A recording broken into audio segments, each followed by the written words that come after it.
el tema que nos convoca es, el tema real que nos convocaba es Kafala y derecho islámico. Esto nació, como todos saben, de las discusiones que tenemos los fines de semana, cuando estamos aburridos, angustiados o queremos hacer un poco de tábanos. Y bueno, como ha pasado con los temas de historia, con autores como Hegel, hoy tenemos, gracias a la diversidad que existe en nuestro instituto, tenemos una persona que es practicante del Islam y otra persona muy curiosa sobre el Islam. Entonces, vamos a aprender un poco y no hablar más pavadas y aprender de verdad. Así que, bueno, no sé cuál de las dos comienza, si María Eugenia o Marcela, que Marcela no la veo. Acá estoy. Bueno, tenés que silenciar. yo ya hice la presentación del profesor que después nos va a aclarar algunas dudas que tengamos. Desmuteate. Sí, estoy desmuteada. Ya estoy Entonces, hablar un poquito de Mahoma, contar un poquito su vida, quién fue, hablar un poco del Corán, el Sagrado Corán, y hablar de la Sharia, que es la ley islámica.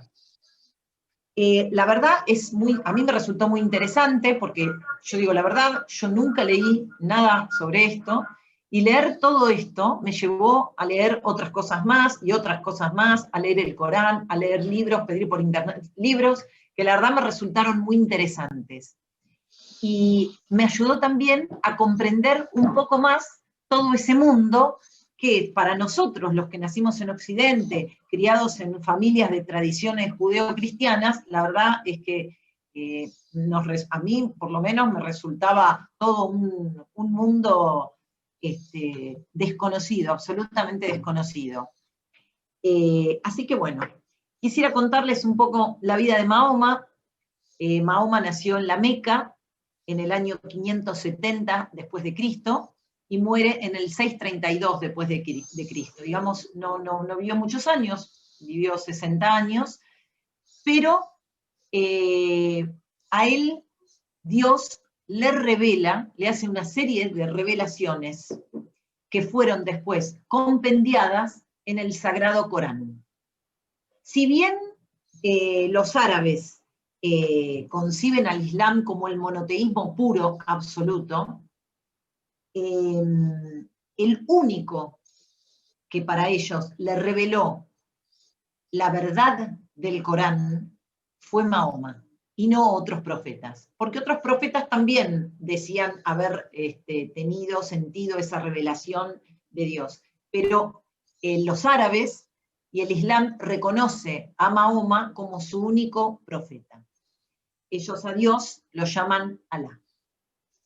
Bueno, cabe decir que los árabes, cosa que yo no lo sabía, antes de Mahoma eran politeístas, creían en muchos dioses. Los árabes vivían en clanes, en Arabia Saudita, se dedicaban al comercio, eran mercaderes, y la verdad es que ostentaban opulencia económica. Mahoma lo que vino a hacer con la religión del Islam fue unificar, lo que quiso hacer es unificar a los árabes y sacar realmente al mundo árabe, ¿no? En general, y sacarlos de ese politeísmo para llevarlos a un único Dios, que es Alá, o sea, unificarlos en un monoteísmo. Bueno, Mahoma nació en la Meca y quedó huérfano de papá y mamá a los 6 años. El papá murió cuando él era un bebé y la madre cuando él tenía 6 años. Así que fue criado por una nodriza, que era muy común en esa época. Es más, Mahoma pertenecía a una familia rica, ser criado por nodrizas en el desierto. Mahoma se transformó en un hombre de comercio, en un mercader, en un comerciante. Y era muy inteligente, un hombre recto, un hombre fiel. Y en una de esas caravanas fue conocido por una viuda rica tenía 40 años y Mahoma tenía 25. Se enamoraron y se casaron. Tuvieron 6 hijos, 4 mujeres y 2 varones. Bueno, así Mahoma, digamos, fue sintiendo la necesidad de orar. Y cada vez que se iba a orar, él dijo tener revelaciones de Dios. Bueno, digamos que esto al principio no fue creído, pero después sí. Y los primeros que se convirtieron fueron sus amigos y sus familiares. Entre ellos, Jadilla, que fue su primera esposa, fue la primera que se convirtió, su tío. Digamos que él quedó, al quedar huérfano, él, bueno, necesitaba una protección, ¿no? Porque todo esto de la religión en la Meca trajo aparejado problemas, ¿no? Y problemas de tipo, no solamente religiosos, sino de tipo económico. Porque en la Meca había clanes de mucho dinero, gente, mercaderes, gente que realmente había una gran opulencia. Y Mahoma planteaba algo muy distinto. Planteaba la necesidad del hombre de caminar hacia el paraíso, hacia la salvación, pero de una manera mucho más austera de lo que se vivía en ese momento. Y siendo que Mahoma pertenecía a una familia de dinero. Esto trajo aparejado guerras, en las cuales Mahoma y sus seguidores terminaron ganando, una serie de batallas que terminaron ganando. Y en cada batalla, Mahoma lo que hacía, era, lo que se veía, era que mucha gente al paso de todas esas batallas se convertían cada vez más, o sea, era un hombre muy influyente. Imagínense esto, lo que pasó en ese momento en la Meca, que era una ciudad rica, con gente rica, y que venga un profeta diciendo que le habían revelado, Dios le había revelado palabras sabias, que el politeísmo no existía más, que ahora había un único Dios. Bueno, imagínense, muy parecido, ¿no?, a los que venimos de familia cristiana, muy parecido a lo que pasó con Jesús, ¿no?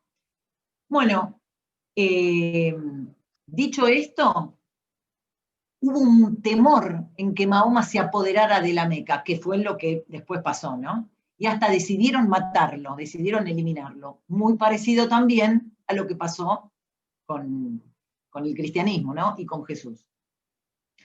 Bueno, por supuesto, fue apoyado por mucha gente, fue apoyado por clanes, fue apoyado por familias, fue apoyado por gente influyente en la Meca, hasta que se apoderó de esa ciudad. En el medio hubo muchas migraciones, se tuvieron que ir, fueron perseguidos, pero finalmente hubo grandes conversiones en esos años y Mahoma terminó apoderándose, Mahoma y sus seguidores terminaron apoderándose de la Meca. Bueno, me gustaría hablar ahora de algunas similitudes que tiene el Sagrado Corán con la Biblia. El Sagrado Corán. El Sagrado Corán es un código de preceptos, de leyes que Mahoma dio a los árabes como jefe supremo de la religión. Consta de 114 capítulos y obviamente postula la creencia de un solo Dios. Y Alá de un solo Dios, y Mahoma es su único profeta. Tiene principios fundamentales muy parecidos ahí al cristianismo.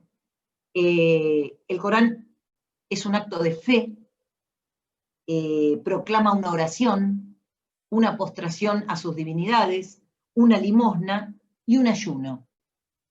En el caso de los árabes del Islam, ayuno en el Ramadán, que es el 9º mes para ellos, y que comienza con la luna nueva. Este ayuno no es un ayuno como el que estamos acostumbrados nosotros en Semana Santa, por ejemplo. Digo nosotros, perdón, la tradición cristiana, sino que es un ayuno durante el día. Se puede comer a la mañana y a la noche, pero no durante el día. Y lo hacen entre 29 y 30 días. Digamos que dura un mes el ayuno. Bueno, similitudes con la Biblia, ¿no? Que nos parece, a mí por lo menos cuando lo leí, me parecía que la Biblia no, entre Biblia y Corán no puede haber nada parecido. Sin embargo, descubrí que no es así. Tanto la Biblia como el Sagrado Corán son dogmas, son cosas que no se discuten. ¿Las aceptamos o no? Tienen que ver con la fe y no con otra cosa. Después, tanto la Biblia como el Corán son revelaciones que le dan Dios a un hombre. En el caso de la Biblia, Dios envía a Jesús, y en el caso del Sagrado Corán, se lo revela a Mahoma. Otras de las similitudes, bueno, ambas proclaman un monoteísmo absoluto y no un politeísmo. Prohíben ciertos alimentos como el cerdo, la Biblia lo prohíbe, el Sagrado Corán también lo prohíbe. Y esto es, para destacar, ambos manifiestan que hay vida después de la muerte. En el caso de la Biblia, bueno, se cree en la resurrección, proclama la resurrección, y en el caso del Corán, el paraíso. ¿Tiene diferencias? Bueno, las diferencias son que la Biblia proclama que Jesús es un verbo, es divino. Ya dice, por ejemplo, que nace de Santa María Virgen, que bueno, insisto, son cosas que habrá que creer o no. En el Sagrado Corán no. El profeta Mahoma es un hombre de carne y hueso. La Biblia dice ser revelada por muchos profetas, el Corán no, el Corán solo por uno, que es Mahoma. La Biblia se escribió 1500 años antes de Cristo, el Corán se escribe después de Cristo. Y se escribe solo en 23 años nada más. La Biblia es mucho más antigua. Bueno, otra cosa para destacar en cuanto a diferencias, la Biblia habla de un pecado original. Nosotros nacemos, los que somos cristianos, nacemos pecadores y por eso nos bautizan. Para el Corán no, para el Corán el hombre nace puro, absolutamente puro, y se va corrompiendo a lo largo de su vida.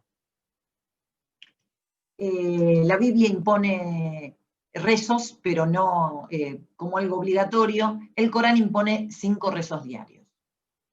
Bueno, ¿qué es la Sharia? Que esa es, digamos, la pregunta central de todo esto, ¿no? Porque la Sharia es la ley islámica. Es una palabra árabe, no está dotada de un sentido, de un concepto universal. No se puede decir la Sharia es un conjunto de normas, preceptos, como podemos decir de un código civil o de un código penal o de un código de procedimiento. No, no. La Sharia está dotada de eso y de mucho más. No tiene que ver con lo que es la Sharia, sino con los usos que se le dan a la Sharia. Lo que toma el legislador, ¿no? Para basar sus leyes y lo que toma el juez para basar sus decisiones. Y esto no es un dato menor, porque, bueno, ya vamos a ver que es difícil relacionarlo, ¿no?, con el derecho positivo, pero bueno, para eso es esto. La Sharia, la verdad, no tiene más sentido, no es leerla, sino no tiene más sentido que en los usos, y no en otra cosa. Digamos que clásicamente el Corán y la tradición del profeta Mahoma son los 2 pilares de la ley islámica. Básicamente el texto del Corán tiene que ver con prescripciones y proscripciones, ¿no? Con cosas que están permitidas y cosas que no están permitidas. Y en eso se basa la Sharia. Bueno, a eso se le añaden exigencias de pureza ritual, prohibiciones de orden alimentario, etcétera, etcétera.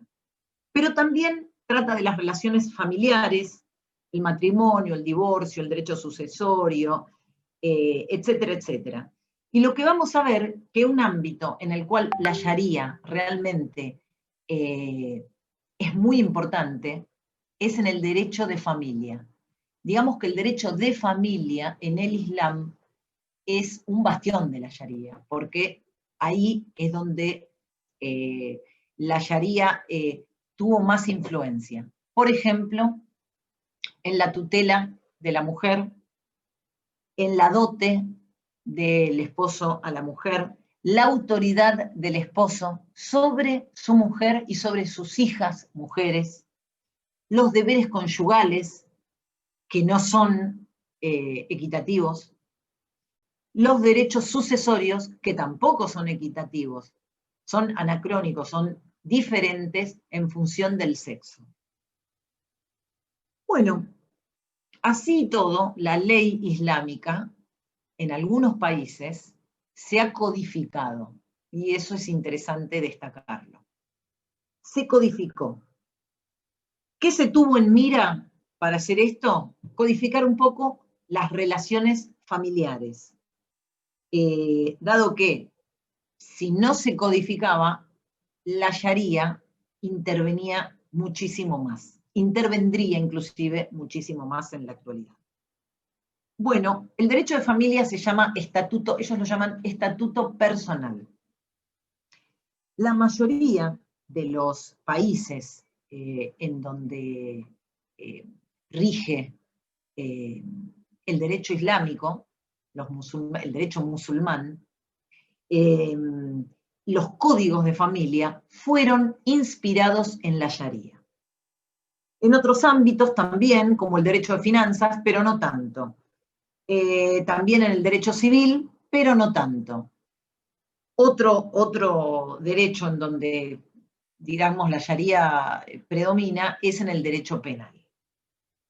En esencia, la cuestión de la normativa islámica no es tanto de orden jurídico, sino de orden ético y moral.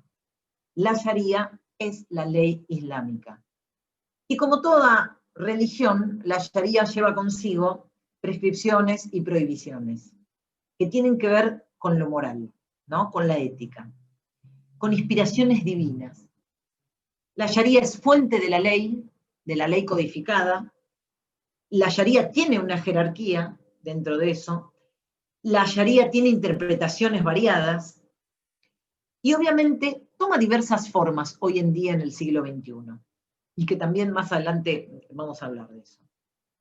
Bueno, por ejemplo, ¿cómo se aplica la Sharia en el derecho internacional privado? Bueno, se los cuento con un caso. Por ejemplo, un matrimonio marroquí que son musulmanes y se casaron en Bélgica, que no es un país con mayoría musulmana, cuando se divorcia, puede pedir que se divorcien con la ley musulmana. Y ahí viene la aplicación de la Sharia en el derecho internacional privado. ¿No? Digamos, en un lugar como Bélgica, que no es un lugar de mayoría musulmana, el derecho de familia musulmán se puede aplicar, si ellos lo piden, tranquilamente. Y los jueces deben aplicarlo. Es decir, que en países occidentales se puede aplicar la ley musulmana. Derecho penal y derecho civil. Bueno, acá en la mayoría de los países musulmanes, el derecho penal no está regido por la ley islámica, en la mayoría. En el único país en donde rige la Sharia, rige el derecho islámico en materia de derecho penal, es en Arabia Saudita. En este país, digamos que el Código Penal no fue codificado, ¿no? Como derecho positivo, sino es administrado por jueces que se apoyan en la normativa islámica. Digamos que para nosotros los occidentales, la verdad que esto escapa un poco, ¿no?, a nuestro ámbito. Nosotros no estamos acostumbrados a eso. Y bueno, la doctrina islámica en derecho penal está sustentando una idea de compensación, una idea de venganza. Nosotros podemos hablar los penalistas hablarán de varias teorías, teoría retributiva, prevención especial, prevención general. pero convengamos que existe un derecho positivo, una normativa, en la cual el juez se basa. En el derecho penal de Arabia Saudita no es así. Existe la idea en delitos contra la vida, en delitos contra la propiedad y en delitos como por ejemplo las lesiones, existe la idea de venganza, de poner al ofendido y al ofensor en un mismo plano.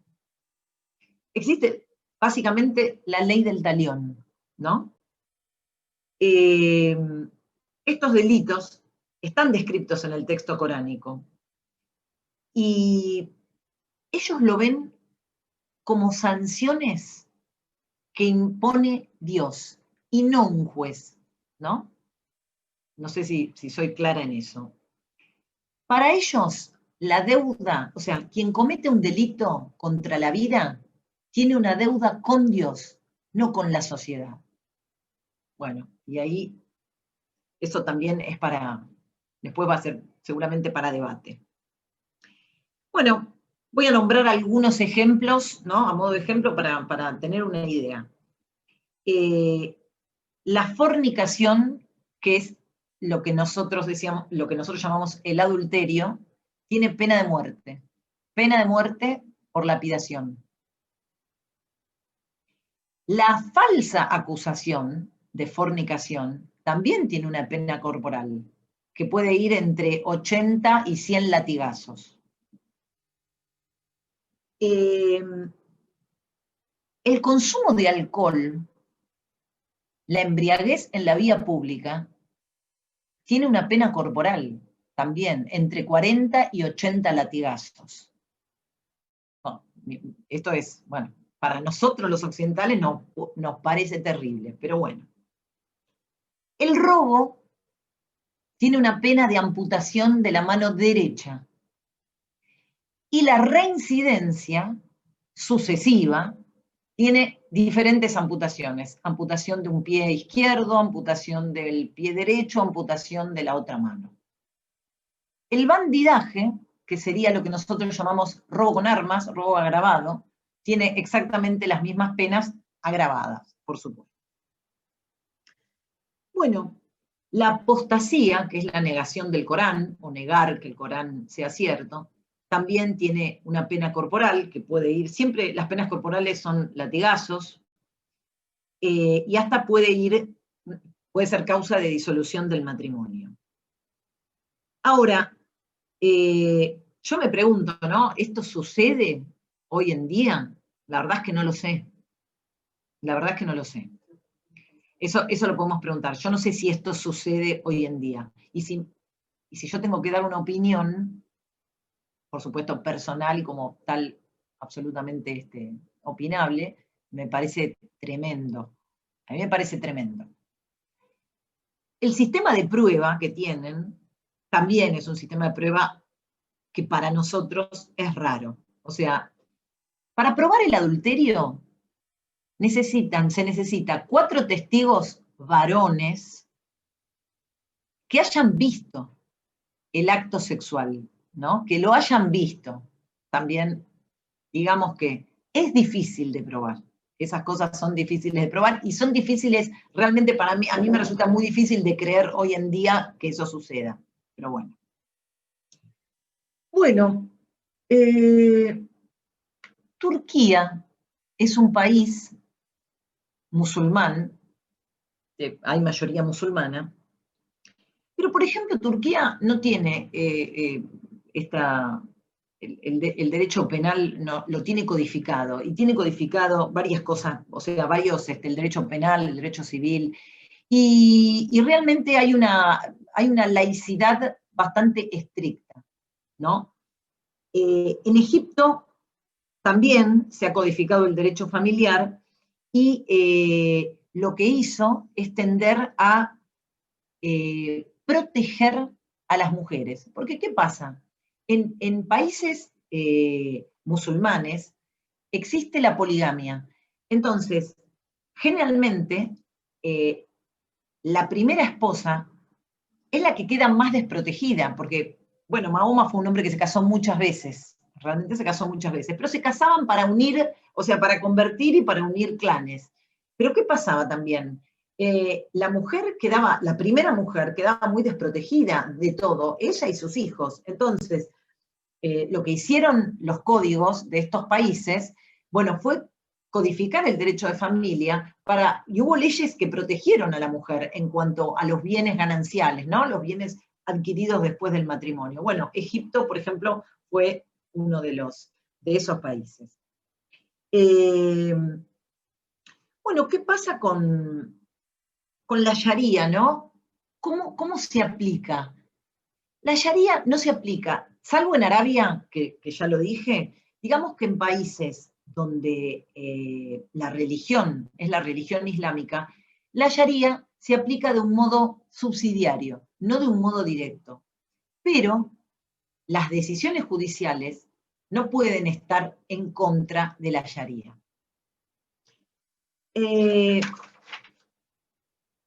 Por ejemplo, en muchos países de Europa,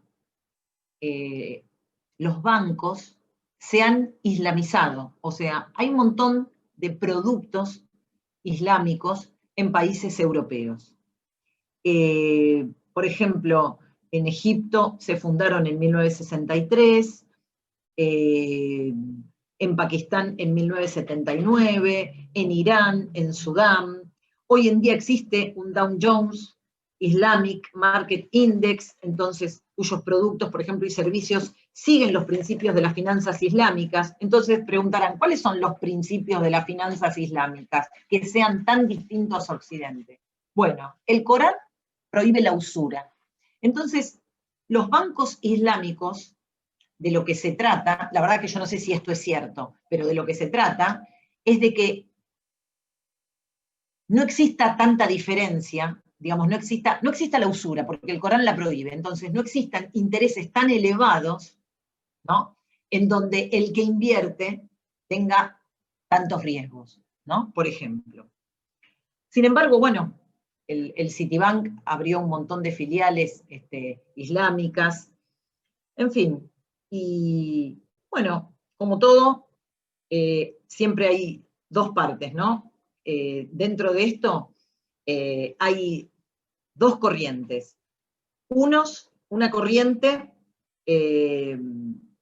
sostiene que el interés es usura, aunque sea bajo, digamos. Y otra corriente sostiene que o sea, existe una pluralidad, ¿no? Que bueno, el interés que no sea muy alto no es usura, y que bueno, y que esos productos pueden andar dentro de lo que es el derecho islámico. O sea, están como conformes, ¿no?, con los productos y servicios que ofrece ese banco. Bueno, ¿qué pasa con el juez y la Sharia? Las prácticas judiciales son mucho más importantes que la literalidad de las leyes. Digamos que los jueces se basan mucho en los usos y las costumbres, muchísimo, mucho más que en el derecho positivo. Con algunas excepciones, como ya dije, en Arabia, la Sharia no es de aplicación directa, se aplica subsidiariamente. ¿Qué significa esto? Que la incorporación de la Sharia en las sentencias son todos síntomas de lagunas del derecho, o sea, cuando no existe derecho positivo, aplican la Sharia. Es cierto que en algunos ámbitos se puede establecer hay una afiliación entre Sharia y derecho vigente, pero paralelamente aparecieron formas de referencia al Islam y a la Sharia. Esto significa que no es que haya una desaparición literal de la Sharia, sino que se apela a una transformación, ¿no?, a transformar la Sharia y modernizarla. La realidad es que la Sharia surge como instrumento de los jueces para dar fundamentación a una decisión, ¿no?, a una decisión, a una sentencia de orden público. Por ejemplo, a modo de ejemplo, en Marruecos, en los años 50, se prohibió el Partido Comunista. ¿Y por qué se prohibió el Partido Comunista? Porque el Partido Comunista niega la existencia de Dios. Y ahí se aplicó la Sharia. Porque negar en un país musulmán la existencia de Dios para el Corán, para la ley islámica, para la Sharia, no es procedente. Se prohibió. Después, bueno, existen muchos casos, ¿no? Bueno, que la Sharia sirve para negar la validez del derecho positivo, ¿no? Es lo que sucedió, bueno, en Egipto también, en los años 80, un juez egipcio pronunció una sentencia islámica contraria al derecho vigente que condenaba a la pena de latigazos a una persona que estaba en estado de embriaguez en la vía pública. O sea, hoy por hoy, si no se aplica la Sharia y se aplica el derecho vigente, el alcohol, o sea, tomar alcohol en la vía pública no es susceptible de una aplicación de 80 latigazos. Pero este juez se apartó del derecho positivo y aplicó la Sharia, ¿no? Como derecho subsidiario. Pero bueno, les quisiera leer, lo quiero leer porque no quiero fallar en los datos, un caso de derecho de familia, de derecho de estatuto personal, digamos, que sucedió en Egipto, ¿no? En 1982, un estudiante de medicina de la Universidad de Al-Azhar de Egipto, llamado Sayid Abdallah, consultó a una psicóloga para tratarse de una profunda depresión. La psicóloga lo examinó y concluyó que existía una perturbación en su identidad sexual. Bueno, después de varios años de tratamiento, decidió enviarlo a un cirujano. Y Sayid se convirtió en Sally. Se cambió el sexo. Bueno, este tipo de operación, esto pasó en 1982 en Egipto. Este tipo de operación acarrió numerosas consecuencias de orden administrativo y de orden jurídico. Obviamente la primera fue la negativa del decano de la universidad de admitirlo a Sayid, que ya no era Sayid, era Sally, porque se había cambiado el nombre, en los exámenes de la Facultad de Medicina reservada a los hombres. Sayid así pidió el cambio a la universidad, o sea, dentro de la misma universidad, pero la universidad, la parte reservada a las mujeres. Y también se lo negaron. Pero Sayid cambió el nombre, fue al registro civil y cambió el nombre. Y se lo cambiaron. Pasó a llamarse Sally. Lo obtuvo. Bueno, la universidad mantuvo que Sayid, que se había convertido en Sally, había cometido un delito. Para la universidad, el médico y el equipo de médicos que lo habían operado, no le habían cambiado el sexo, sino que lo habían mutilado con el único fin de que él mantuviera relaciones homosexuales de manera legítima. Bueno, entre tanto, el sindicato de médicos convoca a los médicos que estuvieron en la operación, los convoca ante una comisión médica, que decidió que habían cometido una falta profesional grave al no confirmar la existencia de una patología antes de operar. El sindicato de médicos pidió a un mutfi, la palabra árabe es mutfi, pero les digo lo que es un experto, es un consultor, un experto en una opinión doctrinal. Bueno, pidió que emitiera una decisión sobre la cuestión. Esta decisión concluyó que si el médico testifica que se trata del único remedio para la enfermedad, el tratamiento es autorizado. De todas formas, según este consultor, no puede resultar del mero deseo individual de cambiar de sexo, sino ser el resultado terapéutico de una patología diagnosticada por las autoridades competentes. En cualquier caso, esta decisión dejaba planteada la duda sobre la cuestión de saber si el hermafroditismo psicológico que padecía Sayid constituía o no una base médica admisible. Así que cada uno quiso encontrar en este texto, o sea, en esta decisión, una justificación para su postura. ¿Qué hizo la universidad? Llevó esto a tribunales. El fiscal instruyó la causa y recurrió en ese marco a un perito, a un experto médico. ¿Qué concluyó? Las conclusiones del perito, ¿no? Si bien desde el punto de vista puramente físico, Sayyid era un hombre, o sea, nació varón, no lo era psicológicamente. El diagnóstico de hermafroditismo psicológico era pertinente y la operación quirúrgica resultaba el tratamiento adecuado. Bueno, hasta acá los hechos. En resumidas cuentas, incluso cuando se hace referencia a la Sharia, cuando se hace referencia al derecho musulmán, ya vemos que no interviene más que indirectamente, por vía de derecho positivo y de sus instituciones, y por mediación de un juez, que va a terminar razonando como un hombre de la época. Esto pasó en 1982, no pasó hace 500 años, pasó ahora, es relativamente contemporáneo. Va a reaccionar como un hombre de su época y de su cultura, más que como un estudioso o un fanático, por decirlo de alguna manera, de la Sharia y del derecho musulmán. Bueno, como conclusión, esto para mí es lo que marcó, ¿no? Lo que entendí de todo esto. Sobre Oriente y Occidente, ¿no? Esta frase, esto a mí me pareció maravilloso. La manera de plantear una pregunta suele ser la fuente de la confusión que rodea a las respuestas, ¿no? Entonces, ¿qué significa esto, no? Seguramente esto ocurre con el Islam y con los musulmanes.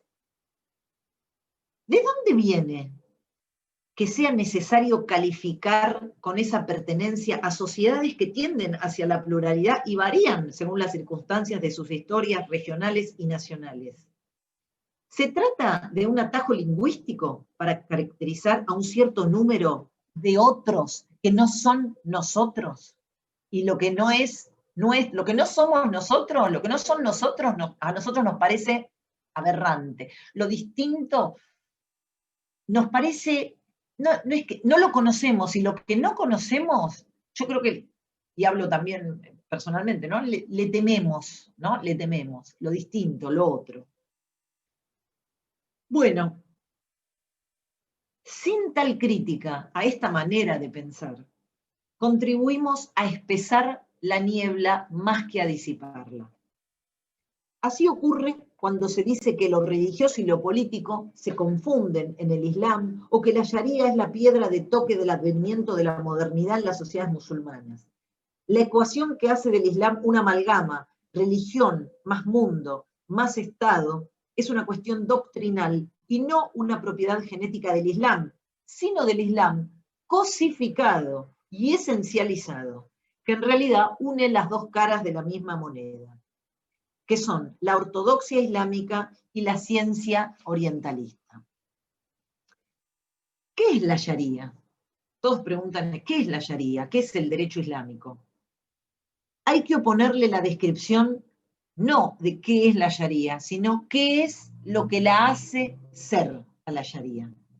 Por supuesto, esta respuesta no puede satisfacer a ningún dogmatismo, irrita a los literalistas y frustra a los positivistas de toda calaña.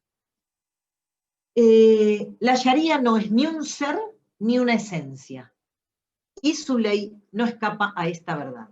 Es un hecho humano y solo a ese título se puede hablar de ella, al menos fuera del discurso de la fe. La relación con la Sharia no es la incógnita de las sociedades musulmanas. Por un lado, porque la Sharia no determina el comportamiento de las personas que componen dichas sociedades. Y por otra, porque no hay una conexión directa entre la vida social del siglo XXI y el período profético de antaño, así como tampoco hay una imposibilidad para la gente del Islam de estar en conexión con el mundo contemporáneo. La religión y la ley no son más que tradición y memoria. El Islam y la Sharia son, a la vez, un cuerpo de textos fundacionales y modos de referirse a ellos.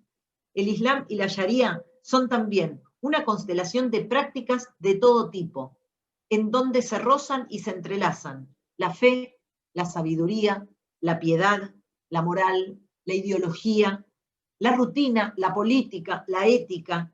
El Islam es un acto de fe. Una fe que encuentra en su ley un marco normativo que conduce a la salvación. Bueno, yo creo que Occidente tiene obsesión, ¿no? con los musulmanes, tiene una obsesión con todo esto. Y lo plantea como algo malo. Esto es lo que saqué en conclusión de todo esto, ¿no? Lo plantea como algo malo. Y me parece que nuestra mirada no tiene que ser esa. Yo no sé si es algo malo, por ahí lo es, puede ser. Pero decir que una religión, una norma, es buena o mala, es un error. A mí me parece que es un error.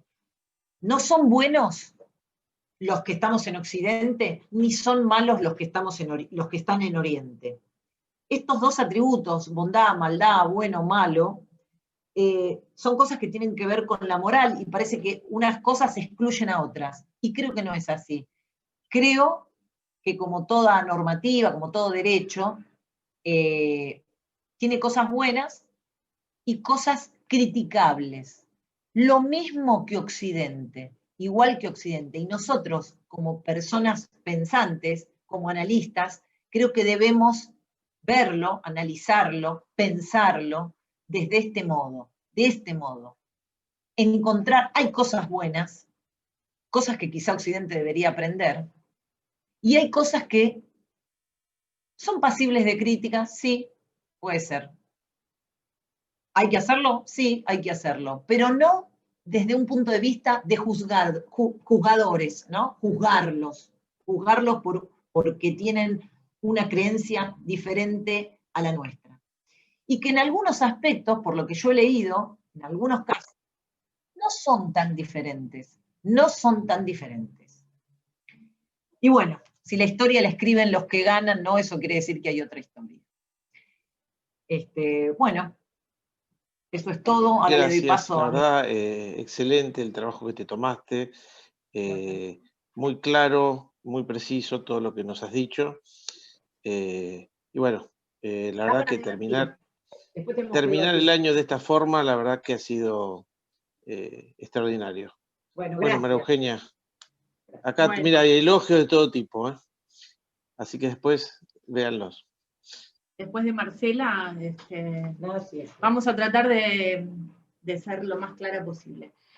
Yo voy a hablar de kafala. Kafala es una palabra, ya lo dijimos, de origen árabe, que hace referencia, tiene dos acepciones. La primera, de orden pecuniario, que se refiere a un bien dado en garantía de un pago. Y la segunda, que es la que nos interesa, es el compromiso que adquiere un adulto o una familia o una persona jurídica también puede ser, de hacerse cargo de la educación, la mantención, la protección de un niño que está en estado de vulnerabilidad, como lo haría un padre con un hijo, de la misma manera que lo haría un padre con un hijo. Así lo establecen el DAIR de Marruecos de 2002, el Código Argelino, como lo haría un padre con un hijo. Esto es importante tenerlo en cuenta, es una institución probada internacionalmente como un modo de protección de la infancia eficaz, que tiene características propias, porque proviene del derecho islámico, y tiene un componente religioso sumamente importante, muy potente. Las características de esta figura jurídica, que hoy es conocida en todo el mundo, avalada por tratados internacionales como la Convención de los Derechos del Niño, la Haya de 1996, tiene características específicas, que es que hay ciertos requisitos en esta relación en la que intervienen dos figuras, dos partes. El kafil, que ya les dije que podía ser una persona, que en ese caso, en el caso de ser una sola persona, tiene que ser una mujer, en razón de que la Sharia considera, el Sagrado Corán, que las mujeres están más capacitadas para la crianza. Igual no es excluyente en el caso de los hombres. Puede ser un matrimonio o puede ser una institución dedicada a fines sociales de protección de niños, como la Liga Marroquí de Protección de la Infancia en Marruecos, que tiene sedes en Rabat y en otros lugares de varias sedes en distintos lugares de de Marruecos. La característica fundamental es que es proteger a este niño, criarlo, hacerse cargo de todos los gastos, de todo lo que implique su educación en un ambiente sano, como lo haría un padre con un hijo. Y esta institución, la característica es que no genera vínculos filiatorios. Esto en razón de que la Sharia considera, y el Corán, porque la Sharia en realidad es el Corán más las costumbres, considera que es un gravísimo error, una falta muy grave, ocultar los orígenes o negar los orígenes de una persona. Esto en virtud de que se priorizan en todos los países árabes los vínculos derivados de la sangre, la unión por medio de los vínculos de sangre. Bueno, el Corán desde siempre pondera el cuidado de los niños sin hogar, esto en razón de que el mismo Mahoma, como contó Marcela, fue huérfano de padre y madre, por lo tanto presta especial atención a las cuestiones relativas a la infancia vulnerable. La configuración concreta de esta figura varía según el país de que se trate. Hay países como Argelia o Marruecos, que tienen características especiales, y otros como Siria, Jordania, Irán, donde se aplica de manera diferente. La diferencia radical es que en países como Marruecos o Argelia se permite la kafala internacional, es decir, que una persona, un extranjero, acceda a kafalar un niño, un extranjero que tenga su sede en otro lugar del mundo. No pasa así con Siria, Irán, como les dije, Jordania, donde tienen que ser nacionales e incluso no pueden mudar sus domicilios fuera del lugar de residencia del niño. Bueno. Otra de las características fundamentales de esta figura es que el kafil, además de todos los requisitos que debe reunir, ser mayor de 18 años, ser mujer en el caso de que esté sola, ser una institución, probar mediante documentación que está capacitado para criar a un niño económicamente, moralmente, socialmente, psicológicamente, tiene que ser musulmán. Esta característica lo hace una figura diferente, también por eso hablábamos del componente religioso, porque tiene que criar a este niño, asume el compromiso de criarlo como un hijo, y además inculcarle la fe islámica. Es decir, que este niño puede ser trasladado a otro lugar del mundo, pero va a conservar su religión, su nombre, sus características, su cultura en definitiva, y cuando finalice la kafala puede regresar a su lugar de origen y no va a perder ni los derechos sucesorios ni el derecho de sangre que le corresponde, ni su cultura. Bueno, ya les dije que el kafil tiene que ser musulmán, puede ser musulmán de nacimiento o puede ser musulmán por conversión. Esto significa que si se quiere ser musulmán porque va a iniciar los trámites de una kafala, deberá acreditar esta conversión mediante un acta que labran dos adeles, que son notarios públicos, así se llaman adeles, en presencia de dos testigos, que tendrán que acreditar, o sea, es un requisito más que se suma a toda la documental que debe presentar para poder acceder a la kafala. Ahora me gustaría hablarles del Makful, que es el niño en estado de vulnerabilidad, protegido por toda esta legislación, que es la Sharia y por el Corán, que son niños desde el nacimiento hasta los 18 años, según calendario gregoriano, que se encuentran en estado de vulnerabilidad porque fueron abandonados, porque son hijos de padres desconocidos, porque son hijos de padres conocidos que no están en condiciones económicas de hacerse cargo de él, o porque no están en condiciones morales de hacerse cargo de él y le fue retirada la tutela, o padres fallecidos. O sea que es una amplia gama de niños en estado de vulnerabilidad. Estos chicos, por lo general, son abandonados en estos hogares que yo les mencionaba, que son casas de guarda, donde se les da apoyo desde que nacen hasta los 3 años de edad. Les voy a contar cómo es el procedimiento en Marruecos, donde rige el DAIR de 2002, de junio de 2002, que pasó a derogar el DAIR de Código de Familia de 1993. Y ahí es donde se da la posibilidad de que un extranjero acceda a esto. De hecho, en España hay muchísimas kafalas y en el resto del mundo también. En Argentina por ahí es una figura un poco más nueva o menos conocida, nueva no, porque ya al decirle que la Convención sobre los Derechos del Niño la reconoce expresamente, y el Convenio de La Haya de 1996 también, estaríamos en presencia de una figura que no es tan nueva, pero sí a veces hay un gran desconocimiento. En principio, cuando un niño se lo encuentra en la vía pública, en una comisaría o en un hospital, en una maternidad, hay todo un procedimiento que se pone en marcha que comienza con el juez de primera instancia del lugar en el que hubiera sido hallado el menor. Ese juez de primera instancia va a dictar una sentencia provisoria en la que establece el estado de abandono de este niño. Y le da traslado inmediatamente a Fiscalía de Estado para que el fiscal del rey o el fiscal general realice la instrucción, la vía preparatoria.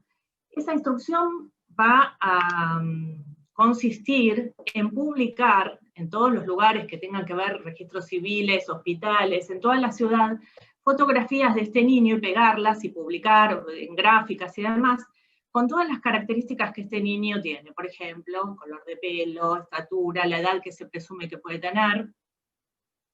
Se publica de esta manera por si es un niño perdido, para darle la oportunidad a los padres de encontrarlo. Este procedimiento se lleva a cabo durante 3 meses. Pasados esos 3 meses, vuelve al juez de primera instancia la instrucción y el juez lo declara niño abandonado, niño en estado de abandono, y le da traslado al juez de familia o juez de tutela para que inicie los trámites de kafala. O sea, es un niño que estaría en condiciones de ser kafalado. Siempre, por supuesto, con la vía recursiva que corresponda para que se presenten los recursos y si los padres aparecieran después puedan encontrarlo. Una vez que el juez de tutela toma contacto con este niño, lo pone en condiciones de ser kafalado y lleva un registro en donde se inscriben todos los nombres de estos chicos y además los posibles postulantes a la kafala. Si es un nacional, será una persona que tenga domicilio en ese lugar, y si es una persona extranjera, como está sucediendo, aunque ahora están suspendidas por el tema de la pandemia, esa persona tendrá que presentar toda la documentación y el doble procedimiento, por llamarlo de alguna manera, que se lleva a cabo para llegar a kafalar. Esto, por ejemplo, se presenta una situación de una pareja argentina, pongamos una pareja, puede ser una mujer también, que quiere kafalar un niño radicado en Marruecos. ¿Qué tiene que hacer? En principio, presentar en la República Argentina, en el lugar del domicilio, ante el juez de familia, una cantidad de documentación. Por ahí es la documentación normal que se presentaría para una adopción. El domicilio, acreditar domicilio, acreditar que son mayores de edad, acreditar que tienen bienes que les van a posibilitar, o un ingreso mensual que les va a posibilitar criar a este niño, y darle la educación que merece, seguro médico. El DAIR específicamente habla incluso de incluirlo en el pasaporte del kafil, porque los viajes son parte de esta idiosincrasia de este niño que es alejado de su lugar de residencia. Tendrá que acreditar que no padece enfermedades contagiosas, por ejemplo, que es una de las condiciones que pongan en peligro al niño, no tener causas pendientes contra niños, ni tampoco causas pendientes o haber tenido contra la familia del niño que pretenden kafalar. ¿Qué se le solicita al juez de familia residente en el lugar, el juez que le corresponde, el juez competente en el lugar de residencia del kafil? Se le solicita por el artículo 823 y 827 del Código de Procedimientos, inciso H, si no me equivoco, que inicie lo que se llama una información sumaria. La información sumaria va a consistir básicamente en la intervención del equipo técnico. El equipo técnico, con la psicóloga, en primer lugar, tendrá, o el equipo de psicólogos, tendrán que evaluar a esta pareja o a esta persona que se presenta y determinar ¿sí? Son aptos para cafalar a un niño, o para hacerse cargo de un niño, mejor dicho, y además se le arrimará toda la información que se pueda sobre lo que significa la kafala, sobre la sharia, sobre las costumbres islámicas, a fin de que pueda tomar conocimiento. Aunque yo entiendo que no debería ser así, porque entiendo que es una institución que no es nueva, que tiene más de 14 siglos, que si bien ahora está abierta al mundo desde hace más de una década, debería conocer el fondo de esta cuestión el juez, que supuestamente es esa persona que tiene conocimientos superiores a aquellos que van a solicitar se imparta justicia. No es lo que sucede. Normalmente hay un gran desconocimiento, por eso es importante también aportar todas las pruebas, todos los datos referentes a estas costumbres y esto. Después le dará intervención al trabajador o trabajadora social del juzgado también para que realicen un relevo sobre la situación socioambiental, para saber si estas personas económicamente están en condiciones de cafalar, y si socialmente son personas sanas, digamos, tienen una vida social, son aceptados por sus pares. Con esta información, más una certificación que puede pedir el juez tutelar de Marruecos o de Argelia, en donde manifieste si existen odios raciales o alguna cuestión, algún convenio que haga imposible que este niño ingrese a la República Argentina, hablando de Argentina o del país de donde es origen el kafil, que no le permita ingresar o que no le permita permanecer. O sea, es necesario que el juez y el Estado marroquí tenga la certeza de que este niño va a ser aceptado, que no va a ser objeto de un odio racial o de un prejuicio que suele suceder. Entonces, esa certificación se la pueden pedir también, es de buena técnica pedirla en el escrito, en la demanda, pedir desde ya que se expida el juez sobre esta cuestión. Una vez que esto es finalizado, acá termina la actuación, terminan las actuaciones, termina la información sumaria en Argentina, y continúa el proceso que se llevaba paralelamente en Marruecos. En ese, bueno, al Marruecos también se presenta toda la documentación, les hablé de las enfermedades contagiosas, les hablé del acta de conversión al Islam en el caso de que no sean musulmanes de nacimiento, y una vez que ingresa a Marruecos, este niño ya puede ser trasladado, se analiza, ¿no? Primero, por un representante del gobierno, un representante del Poder Judicial, que es el juez, una trabajadora social también representando el gobierno, y un representante de la sociedad islámica, para ver si el kafil es una persona apta para trasladar a este niño a otro lugar del mundo. Esto así se hace, una vez que se aprueba, puede viajar con su kafil, y los controles se van a ejercer por medio del consulado, en este caso el cónsul marroquí en Argentina va a ser el encargado de controlar que se cumplan los preceptos de la kafala, que este niño sea criado de acuerdo a la religión islámica, que este niño conserve su nombre, conserve sus orígenes, y sea, por supuesto, bien tratado, como trataría un padre a un hijo. En ese caso, puede pedir informes, puede hacer llamados de atención en el caso de incumplimiento, y hasta puede pedir la revocación o la nulidad, la anulación de la kafala, por medio del juez de tutela residente en Marruecos, porque él es el que pasa los informes. Bueno, ese es el procedimiento, a grandes rasgos, ¿no? Porque si no tendremos que estar 2 horas para contarlo. Posteriormente, yo les tendría que decir cómo finaliza una kafala. Una kafala, el modo natural de que finalice es a los 18 años del Makful, según calendario gregoriano, porque puede volver a su lugar de origen y puede reencontrarse con su familia biológica. Acá no hay, yo les dije que el Corán tiene una especial atención con respecto a esto. No hay una situación de apropiación de nombre, de apropiación de la personalidad, sino que muy por el contrario, está muy condenado negar los orígenes de las personas, basado en este vínculo religioso, en el componente religioso que tiene la kafala. También puede culminar por incumplimiento de las condiciones o por muerte.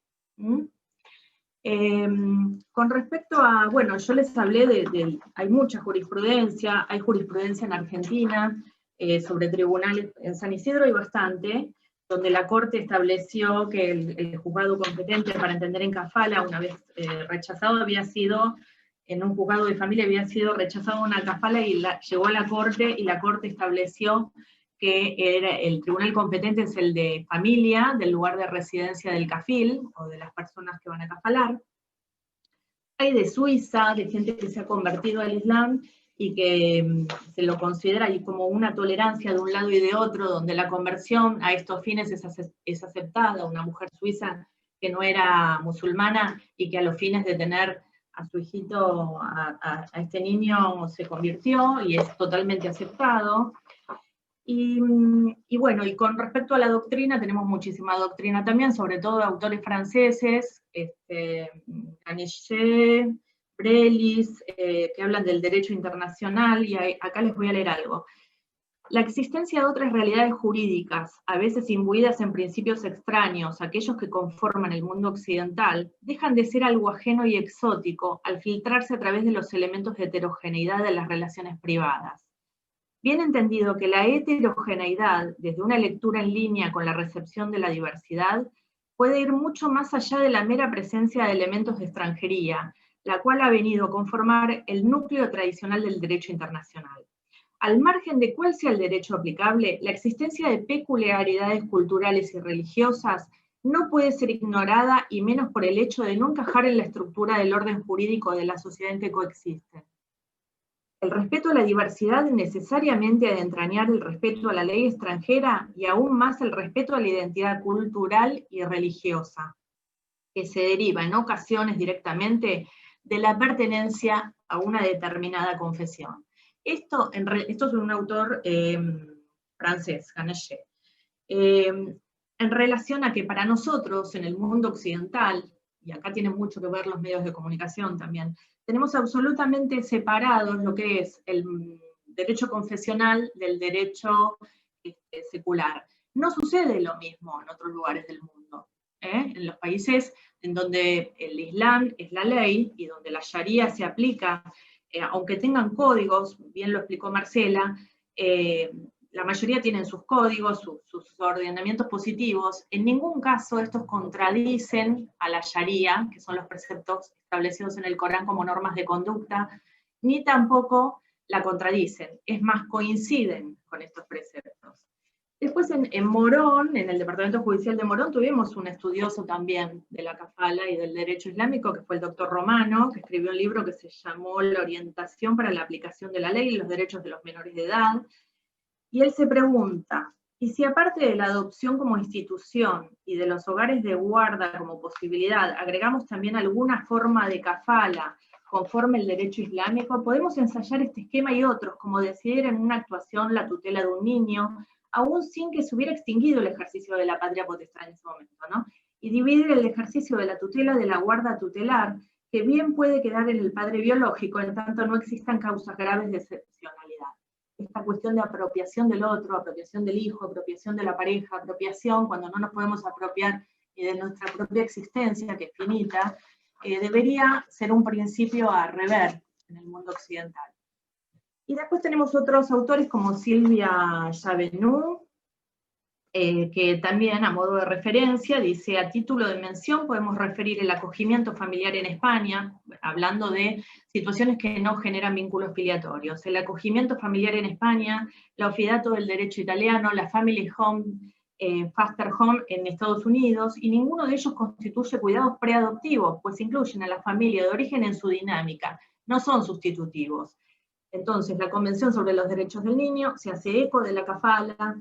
Tenemos una cantidad de jurisprudencia y de derecho que podemos mencionar, los artículos 75, inciso 22 y 19 de la Constitución, artículo 823 y 827, como les dije, de procedimiento del Código Procesal Civil y Comercial de Buenos Aires, la Convención sobre los Derechos del Niño, artículos 3, 4, 17, 20, 25, Declaración Universal de Derechos Humanos, artículos 7 y 16, Declaración Americana de los Derechos y Deberes del Hombre, artículos 17, 19, 22 y 25 del Pacto de San José de Costa Rica, y sobre todo nosotros formamos un grupo heterogéneo que en la misma Constitución, en nuestra Carta Magna, en el preámbulo, se habla del respeto hacia el extranjero, de la situación y el lugar que ocupa el extranjero en nuestro país, que es igual al del nacional, y del respeto al culto, a la cultura, y a respetar las diferencias. Bueno, eso en líneas generales es lo que les quería contar, no sé si me quieren preguntar algo, estoy para eso. Bueno, muchas gracias, Eugenia. Muy ilustrativo y, bueno, sabemos que hubo un expediente complicado de Kafala en Morón. No sé si querés contar un poquito. Bueno, no es nada excepcional, por eso les decía que la importancia de los magistrados de ilustrarse con respecto a estas cuestiones. No está bueno que aquellos que se supone son los que más deben saber, que tienen esta dificilísima tarea de impartir justicia, tengan desconocimiento con respecto a figuras que están reconocidas internacionalmente como un modo de protección de la infancia desde hace mucho tiempo, que penetraron en nuestro país, porque en este país hay libertad de cultos, en este país, como les decía, ya nuestra Carta Magna lo establece. Entonces, a veces estas cuestiones suceden, en el caso mío fue por desconocimiento de la magistrada, que no conocía la figura realmente, y tampoco estaba dispuesta a estudiarla. Entonces, a pesar de que se le acercó toda la documental como para que ella pudiera tomar conocimiento de esto, tenía un prejuicio, que terminó con la excusación de ella. Pero bueno, cuando se excusó ya había pasado un año, y lamentablemente en derecho de familia estas demoras a veces son irremediables. Entonces, no se pudo hacer acá. Pero bueno, lo importante es poder dar a conocer todas estas cuestiones, que no debe ser la única. La kafala es una figura, pero debe haber muchas que a lo mejor permanecen en el anonimato o que no son tan comunes y que por desconocimiento se rechazan. También tenemos que pensar en la altura intelectual de nuestros magistrados y de nuestros abogados. Quiero decir algo también que es importante. Yo le agregaría, les dije que acá en Argentina lo que se hace es simplemente una información sumaria a esta intervención del trabajador o trabajadora social y del psicólogo, del equipo técnico del juzgado, un abogado del niño.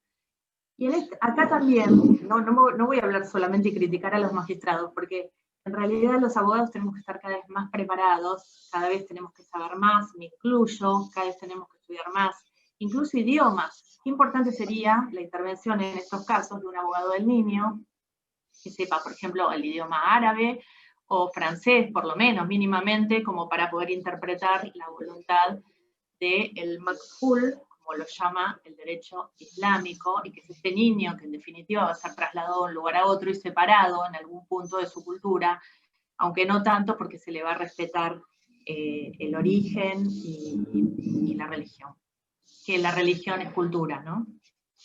Una pregunta, María Eugenia, ¿cómo es la selección? ¿Cómo funciona en la práctica la kafala? Hay un registro. En países como Marruecos hay un registro que es una oficina dependiente del registro civil, donde están inscriptos los niños que pueden ser dados en kafala, que generalmente están en hogares de tránsito, no son hogares de tránsito, no se llaman así. La Liga Marroquí para Protección de la Infancia, por ejemplo, es una, que les conté que tiene sede en Rabat, pero que tiene un montón de sucursales por todo Marruecos, y allí es donde están alojados estos niños que por lo general tienen desde el nacimiento hasta los 3 años, en condiciones de ser kafalados por alguna familia, o pertenecen a un registro. ¿Y el niño cómo se traslada, supongamos, a Buenos Aires? ¿Lo va a buscar los...? Sí, por supuesto, hay que ir a buscarlo. Por eso es tan importante el conocimiento del juez en Argentina, porque mientras nosotros hacemos una kafala en Argentina, esta información sumaria, hay un doble procedimiento. Se está haciendo también toda una cantidad de trámites, un proceso, obviamente, en Marruecos o en Argelia. Entonces, esa pareja o esa persona se tiene que radicar ese tiempo, una vez que tiene la información sumaria con toda esa documentación, en este país, a fin de pasar un tiempo allí, tomar contacto con el niño, acreditar, ¿no? Pasar ese segundo filtro que es acreditar realmente que están en condiciones de cafalar. O sea, uno se arraiga, supongamos que es en Argelia, uno se arraiga en Argelia, tiene un domicilio y lleva un procedimiento ahí. Exacto, Además de llevar el procedimiento, obviamente, en Argentina. Sí, ¿Y la con un abogado criatura cómo viaja? ¿Con qué documentación viaja? No, la criatura viaja con una sentencia de kafala, con su nombre y apellido, incluido en el pasaporte del kafil, o sea, del argentino que lo va a traer a Argentina y lo va a criar amorosamente como si fuera un hijo. Muy interesante. No sé si alguien quiere hacer alguna pregunta. Los especialistas en familia. Doctor Raffo. Sí, ahí está. Felicitar a las disertantes, muy ilustrativas, realmente nos han informado en profundidad, al menos para mí, sobre ese mundo, que pareciera como que es otro mundo, pero en realidad es el mismo. El sol sale de un lado y gira alrededor de la Tierra para todo el mundo. Y rescato dos cosas. Primero de la doctora Leal, con respecto al oscurantismo que hay con la mirada a lo diferente al Occidente. Y en materia de kafala, creo que nosotros debemos aprender de Occidente, de Oriente, porque si Eugenia dijo que hace 14 siglos que en el mundo islámico está funcionando la kafala, recién ahora nos estamos desayunando nosotros de una nueva figura que son los cuidados familiares, porque acá en Occidente nosotros teníamos a la adopción como palabra santa, o sea, estaba con los papás o el destino era la adopción. Y otras formas familiares estaban totalmente desestimadas o desconocidas, digamos, eran negadas por la sociedad. Concepto de apropiación, coincido con Marcela en el sentido de que el deseo de apropiación era para que el niño quedara en adopción y borrar de la faz de la tierra a los padres biológicos. La nueva ley de adopción permite la posibilidad, si alguien me corregirá por ahí si me equivoco, que aún en la adopción plena, si hay un deseo o un deseo de los niños que están adoptados de conocer a su padre biológico, mantener algún tipo de relación, no solamente con sus padres, sino también con sus hermanos, la fraternalidad. O sea que qué buena esta exposición, este anoticiamiento que nosotros tenemos de que una figura del mundo islámico recién ahora está penetrando en Occidente, cuando en realidad la tendencia es que todo lo occidental vaya penetrando el resto del mundo. Así que felicito a, no sé, Eugenia, si me corregirás o no, pero eso realmente para mí es muy importante. Sí, sobre todo no hay nada que corregir. La inclusión del abogado del niño sería interesante. Suscribo. Pero por eso hay que tener muchos conocimientos, o hay que agregar conocimientos a la profesión, los idiomas y demás, y terminar con este sentimiento de apropiación hacia todo, de este mundo occidental en donde creemos que somos dueños de todo y no somos dueños ni de nosotros mismos, porque la vida termina cuando uno no lo espera, o sea que empezar por ahí, y a lo mejor ese es el espíritu de la figura, al margen de que no se puede comparar ni con la adopción, ni con ninguna otra, porque sería como una figura amorfa lo que estaría resultando. Esta tiene características especiales, con un componente religioso muy importante, ya desde el momento en que la ley y la religión están mezcladas, ¿no?, en el mundo islámico. Acá tenemos un referente, una persona muy importante dentro del mundo islámico, que es Isa García, y que a lo mejor él lo puede aclarar más si se le pregunta, ¿no? Sí,